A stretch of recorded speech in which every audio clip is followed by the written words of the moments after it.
নবী বিশ্ব নবী রাহমাতুল লিল আলামিনের দরবারে একজন সাহাবী আসলেন।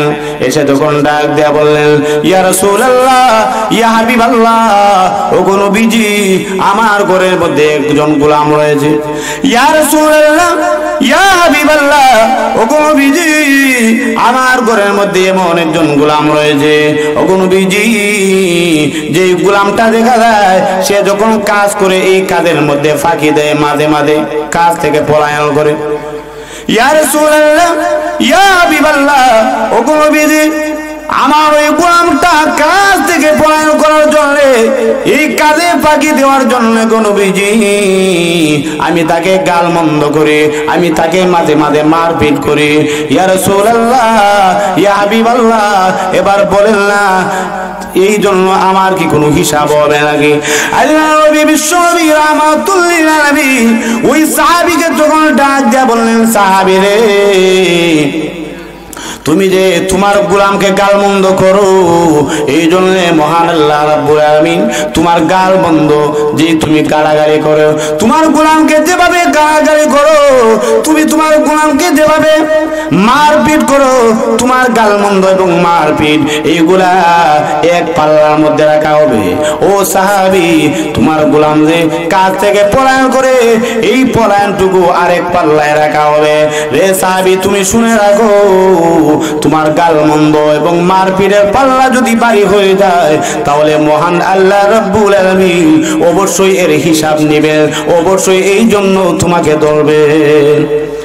আল্লাহ নবী বিশ্ব নবী রাহমাতুল লিল আলামিন এই কথাগুলো বলার পরে আম্মা জান আয়েশা রাদিয়াল্লাহু তাআলা বলেন, আমি লক্ষ্য করে দেখি ওই সাহাবী তখন বিশ্ব নবী রাহমাতুল লিল আলামিন উনার কাছ থেকে গিয়ে কিছু দূরের মধ্যে গেল, কাছ থেকে কিছু দূরে সরে গিয়ে উনি তখন চোখের পানি ছেড়ে দেয়া খালে, এমনি উনি চোখের পানি ছেড়ে দিয়ে কাঁদে।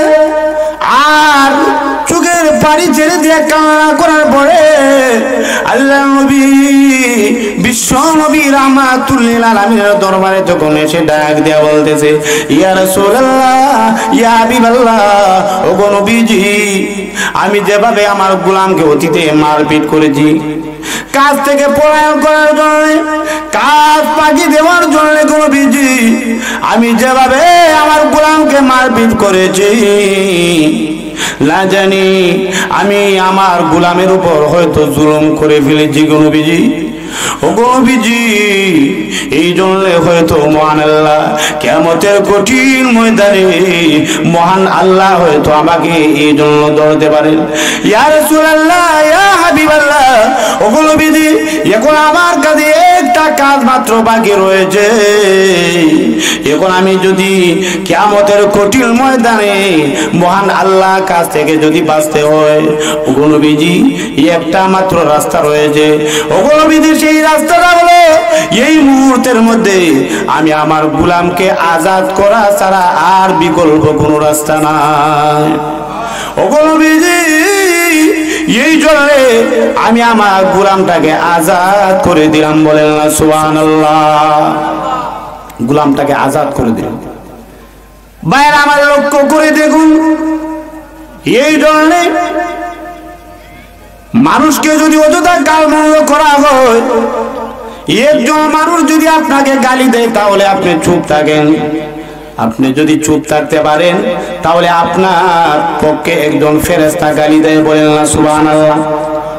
লক্ষ্য করে দেখুন, বিশ্ব নবী রাহমাতুল লিল আলামিন হাদিস শরীফের মধ্যে উল্লেখ করেছেন, কোন মানুষ যদি এক মানুষকে গালি দেয়, গালি দেওয়ার কারণে সে যদি চুপ থাকে, চুপ থাকার কারণে তার পক্ষ হয়ে আরেকজন ব্যক্তি দেখা যায় গালি দেয়, আর ওই ব্যক্তিও যদি তার পাল্টা জবাবে যদি আবার তাকে গালমন্দ করে, তাহলে ওই ফেরেশতাটা দূরে সরে যায়। এই জন্য আমার ভাইয়েরা, এক মুসলমান আরেক মুসলমানকে কোশ্চিন কালেও গালি দিতে পারে না, কেউ গালি দিবেন না, মনে থাকবে তো। বিশ্বনবী রাহমাতুল লিল আলামিন বলেন, সিবাবুল মুসলিমি ফুসুকুন ওয়া কিতালু কুফরুন। এক মুসলমান আরেক মুসলমানকে গালি দেওয়া হলো গুনাহের কাজ, আর এক মুসলমান আরেক মুসলমানকে যদি হত্যা করে তাহলে এটা কুফরি। মনে থাকবে তো। বাইরে আমার লক্ষ্য করে দেখুন, বলতেছিলাম বিশ্বনবী রাহমাতুল লিল আলামিন, আল্লাহ নবী বিশ্বনবী রাহমাতুল লিল আলামিনকে মক্কার বেঈমান কাফেররা বিশ্বনবী রাহমাতুল লিল আলামিনকে তখন ডাক দিয়ে বলতেছে, মুহাম্মদ এই যে আকাশের চন্দ্র রয়েছে, এই চন্দ্রকে যদি তুমি দ্বিখণ্ডিত করে দেখাতে পারো হে মুহাম্মদ, তখন আমরা তোমার উপর ঈমান আনবো। আল্লাহ নবী বিশ্বনবী রাহমাতুল লিল আলামিন আল্লাহ রাব্বুল আলামিনকে তখন ডাক দিয়ে বলেন, প্রভু মক্কার বেঈমান কাফেররা বলেছে, ওগো নবী ওগো আল্লাহ, এই চন্দ্রকে যদি আমি দ্বিখণ্ডিত করতে পারি প্রভু, তাহলে তারা আবার উপর ঈমান এনে ফেলবে। ওগো রব্বুল আলামিন, ওগো আল্লাহ, আমার তো দ্বিখণ্ডিত করার কোনো অধিকার নাই, আমার তো কোনো দ্বিখণ্ডিত করার কোনো ক্ষমতা নাই। আল্লাহ গো, তুমি এই চন্দ্রটাকে দ্বিখণ্ডিত করে দাও। আল্লাহ রব্বুল আলামিন বিশ্ব নবী রাহমাতুল লিল আলামিনকে তখন ডাক দিয়া বলেন, ওগো নবীজি, আপনি এই চন্দ্রের দিকে আপনি হাতটা ইশারা করেন, আমি আল্লাহ এই চন্দ্রকে আমি দ্বিখণ্ডিত করে দিব। আপনি এই চন্দ্রের দিকে হাত ইশারা করতে দেরি হবে, আমি আল্লাহ আপনার হাতের ইশারায়, আপনার হাতের আঙ্গুলের ইশারায় চন্দ্রকে আমি দ্বিখণ্ডিত করে দিব।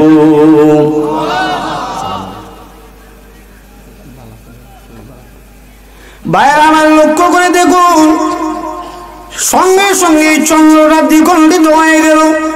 এই চন্দ্রটা যে মাত্র দ্বিখণ্ডিত হয়ে গেল, এমনি মক্কার বেঈমান কাফেররা বলা বলি করতে লাগলো, মুহাম্মদের এতদিন দেখলাম এই জমিনের মধ্যে জাদু ছিল, এই জমিনের মধ্যে দেখা যায় মুহাম্মদের জাদু ছিল। ও মক্কার বেঈমান কাফেররা, এখন তো দেখা যায় মুহাম্মদের জাদু এখন আসমানের মধ্যেও চলে গেছে। বলেন না নাউজুবিল্লাহ। আমার ভাইরা বলেন না দেখি, এটাকে বিশ্বনবী রাহমাতুল লিল আলামিনের জাদু ছিল না বিশ্বনবীর মুজিজা ছিল? আরো জোরে বলেন, বিশ্বনবী রাহমাতুল লিল আলামিনের মুজিজা ছিল। আল্লাহ নবী বিশ্বনবী রাহমাতুল লিল আলামিন মুজিজা দ্বারা যে মাত্র এই চন্দ্রকে দ্বিখণ্ডিত করে দিলেন, এই মুহূর্তে আল্লাহ নবী বিশ্বনবী রাহমাতুল লিল আলামিন এই মুহূর্তের মধ্যে মক্কার বেঈমান কাফেরদেরকে তখন ডাক দেয়া বলেন, মক্কার বেঈমান কাফেররা রে, চন্দ্রের দিকে তাকাও, ভালো করে তোমরা চন্দ্রের দিকে তাকাও। এই যে দেখো, এই চন্দ্রটা দ্বিখণ্ডিত হয়ে গেছে। ভাইরা আমার লক্ষ্য করে দেখুন, তাফসীরের কিতাবের মধ্যে লেখা হয়েছে, আল্লাহ নবী বিশ্বনবী রাহমাতুল লিল আলামিনের সঙ্গে বিশ্বনবী একজন সাহাবী ছিলেন, প্রসিদ্ধ সাহাবী, যার নাম হলো হযরত ইবনে আব্বাস রাদিয়াল্লাহু তাআলা আনহু।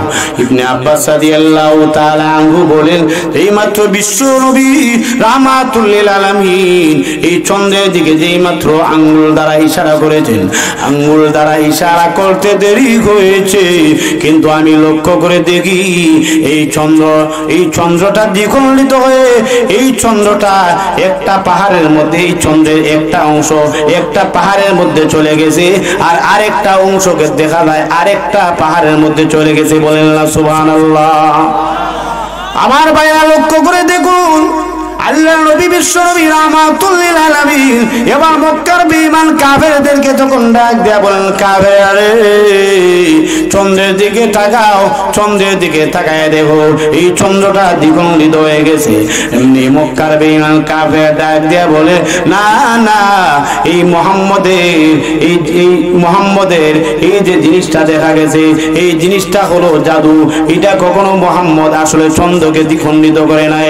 ও মক্কার কাফেররা, তোমরা শুনো, আমাদের বিশিষ্ট কাফেররা, বিশিষ্ট ব্যবসায়ীরা, অনেক কাফেররা দেখা যায় ইয়ামনের মধ্যে গেছে, ওরা যখন ইয়ামন থেকে ফিরে আসবে, আরো ব্যবসায়ী এরা বিভিন্ন দেশের মধ্যে গেছে, এরা যখন মক্কার মধ্যে চলে আসবে, মক্কার মধ্যে ফিরে আসার পরে তাদেরকে আমরা জিজ্ঞেস করব, তারা যদি বলে তারাও দেখেছে এই চন্দ্রটা দ্বিখণ্ডিত হয়ে গেছে, তখন আমরা বুঝবো মুহাম্মদ চন্দ্রকে দ্বিখণ্ডিত করে ফেলছি, আর না হয় আমরা বিশ্বাস করব না। ভাই আমার লক্ষ্য করে দেখুন, এই মুহূর্তের মধ্যে আল্লাহ নবী বিশ্বনবী রাহমাতুল লিল আলামিন মক্কার বেঈমান কাফেরদেরকে তখন ডাক দেয়া বলেন, ও মক্কার বেঈমান কাফেরেরা, অপেক্ষা করতে থাকো। তোমাদের যেই ব্যবসায়িক কাফেলা আছে, এই ব্যবসায়িক কাফেলা যখন তোমাদের মক্কা নগরের মধ্যে চলে আসবে, তাদেরকে তোমরা নির্দ্বিধায় জিজ্ঞেস করবে। ভাইরা আমার, তাকায় দেখুন, এই মক্কার বেঈমান কাফেররা তাদের কাফেলার অপেক্ষায় কিছুদিন পরে দেখা যায় একটা কাফেলা যখন মক্কার মধ্যে প্রবেশ করতেছে, মক্কার বেঈমান কাফেররা তাদেরকে জিজ্ঞেস করতেছে, ও আমার ব্যবসায়িক ভাইয়েরা, তোমরা কোন দেশের মধ্যে ব্যবসার উদ্দেশ্যে রওনা হয়েছিলে? তারা তখন ডাক দিয়া বলে, আমরা ব্যবসার জন্য গিয়েছিলাম ইয়ামনের মধ্যে। এমনি মক্কার বেঈমান কাফেররা ডাক দিয়া বলে, ও আমার ব্যবসায়িক ভাইয়েরা, এবার বলো না দেখি, অমুক দিন অমুক তারিখে অমুক সময় চন্দ্রের অবস্থা কি রকম ছিল? আল্লাহু আকবার কাবীরা। লক্ষ্য করে দেখেন, এই কাফেরদের মুখ থেকে দেখা যায় সত্যটা উদ্ঘাটন হয়ে গেছে। বলেন না সুবহানাল্লাহ। এই মুহূর্তের মধ্যে মক্কার বেঈমান কাফেররা তখন ডাক দিয়ে বলে, ও মক্কার মানুষেরা শুনে রাখো, তোমরা যে দিনের কথা বলেছো, এই দিনের কথা আমরা বলি। এই দিনের কথা হলো, হঠাৎ করে আমরা দেখি আসমানের দিকে তাকায় দেখি চন্দ্রটা দ্বিখণ্ডিত হয়ে গেছে। বলেন না সুবহানাল্লাহ।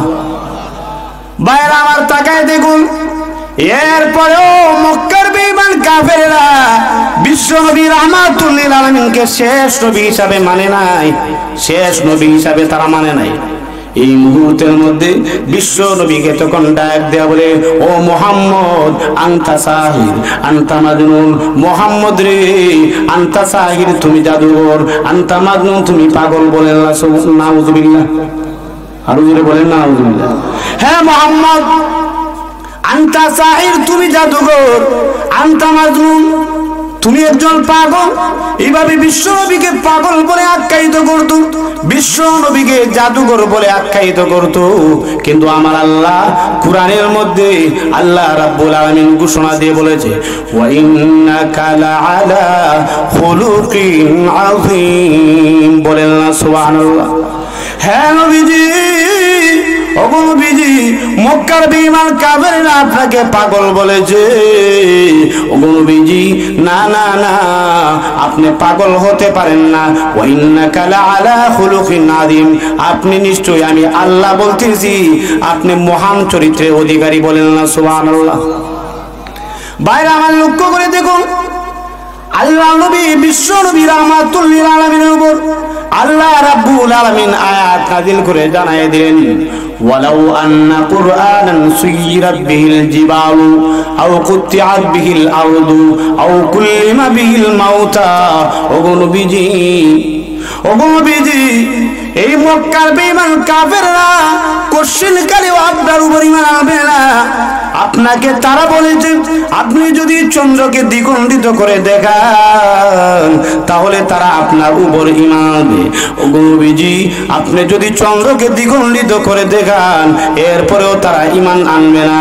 ও আমার মুসলমান ভাইয়েরা, আল্লাহ নবী বিশ্ব নবী রাহমাতুল লিল আলামিন চন্দ্রকে কি দ্বিখণ্ডিত করে দেখান নাই? দেখান নাই? দেখাইছেন, এরপরও ঈমান আনেন নাই। আল্লাহ রাব্বুল আলামিন জানায় দিলেন, নবী গো, ওয়ালাউ আন্না কুরআনান সুয়িরাত বিহিল জিবালু আও কুতিআত বিহিল আরদু আও কুল্লিমা বিহিল মাউতা।